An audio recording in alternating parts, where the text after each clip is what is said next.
I'm Natalia Bonner. Welcome back. Happy June and welcome to Let's Stitch a Year of Stars. I'm so happy to be here today and share a fun version how to machine quilt this 8-point star quilt block. Now, I do have a brand new class that just launched over on our website, peaceandquilt.com, where I will teach you 12 more ways to machine quilt this same block. Hop over there. You can register today, peaceandquilt.com. Let's get stitching.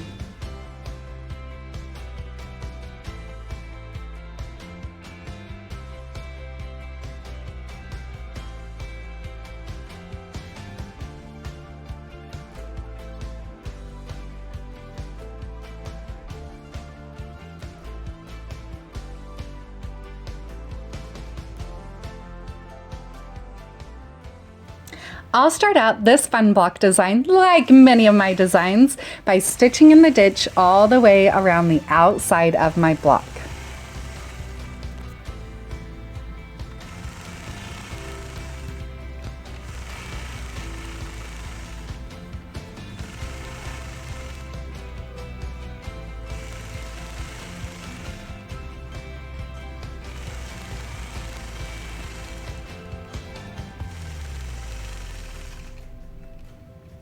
Once I have my stitch in the ditch work complete, now let's start working on my block.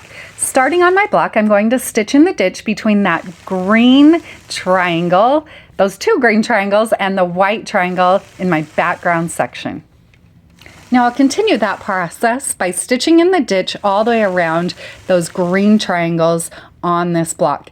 As you can see here, I am using my 4-in-1 machine quilting ruler with our Piece and Quilt Pop Socket ruler grip on the ruler to help me stitch out that stitch in the ditch. If you're new to stitch in the ditch and you need a little bit extra help, my Inside Out and my Trailer machine quilting rulers have really cool notches on the ends of those. You line those notches up with your ditch and that will help you keep your quilting right in your ditch. Anytime that you're doing machine quilting with rulers, you do want to make sure that you have a ruler foot on your machine, like I have here, and you'll also want to have an extended base plate. I'm working on a long arm, but even on a sit-down machine, you will want a large flat working surface, and you're also going to want to make sure that you have a ruler foot. All right, let's start working on that background filler. To quilt my background design, I'm going to start out in my corner by lining my machine quilting ruler up so the first marked line on that ruler intersects that top point. From there, I'll stitch from that outside corner right up to the point that is a 1/2 inch away from that inside corner.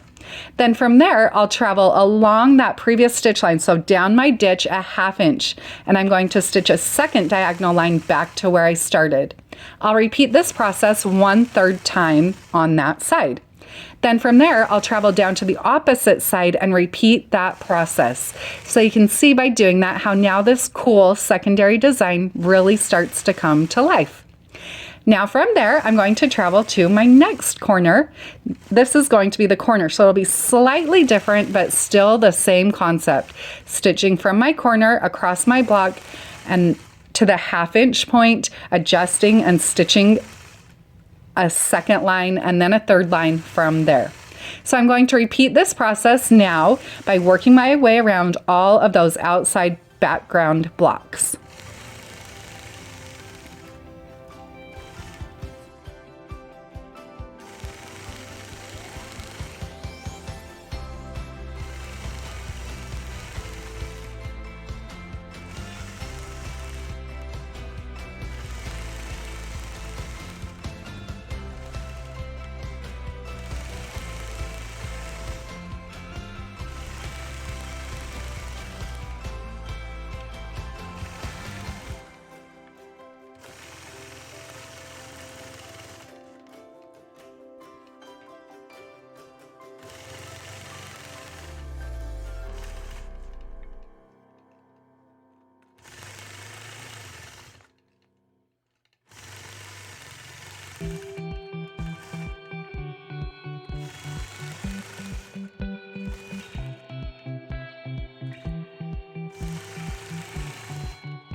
Now that I have all that background filler complete, it's time to work on the center of this block.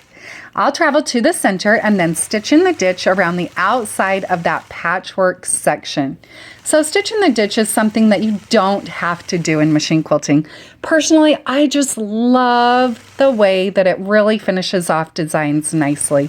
Obviously here for this class sample for this year-long series, I am stitching this design on a panel, which does make stitching the ditch work a little bit easier because I am stitching along a line. But it also really finishes off the panel nicely and makes it look more like a pieced quilt. After I've stitched in the ditch around that center section, I'm going to dress up those outside green triangles by adding an echo to each of those. My echo on each of those is going to be about 1/4 of an inch in from the outside. So to stitch that, I'll hold my 4-in-1 machine quilting ruler so the side of the ruler is just about right on my ditch. I am by no means a perfect quilter, so sometimes my lines are slightly off, but I'll hold my ruler about there and stitch an echo all the way around.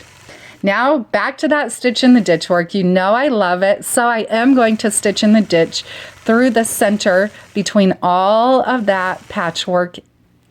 When I stitch in the ditch between patchwork like this, you'll see that most often I'll start out by stitching either all of my horizontal lines first or all of my vertical, using my ditch that I've already stitched on to travel to the next row. Because I do all of my quilting, well, let's say the majority of it, using so fine thread, and this is a white thread, I'm okay stitching over my previous stitch line a couple of times if I need to. Now through the center section, we're going to go back to some straight lines. So you can start a design like this at any point to create a cross-hatching design. You'll see as I stitch this out, I started in one corner and then I'll continue stitching until I reach the next side of my block. By doing that, I'll quilt across my block and then I'll actually end up right back where I started.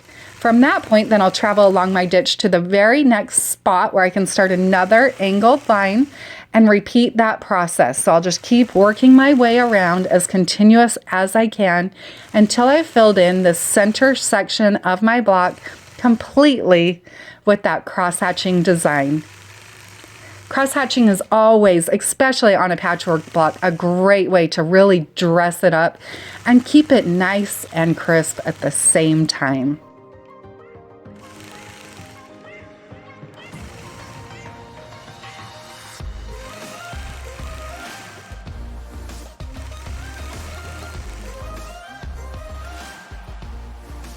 I love how this block turned out. It's such a fun block. If you haven't already checked out the other blocks in my Year of Blocks series, make sure you do check them out. In addition to the free blocks that we're sharing here, I also have 12 companion classes. New classes are released every single month all through 2022. It's something you won't want to miss. Find all the details on our website, pieceandquilt.com. Have a great day, everybody.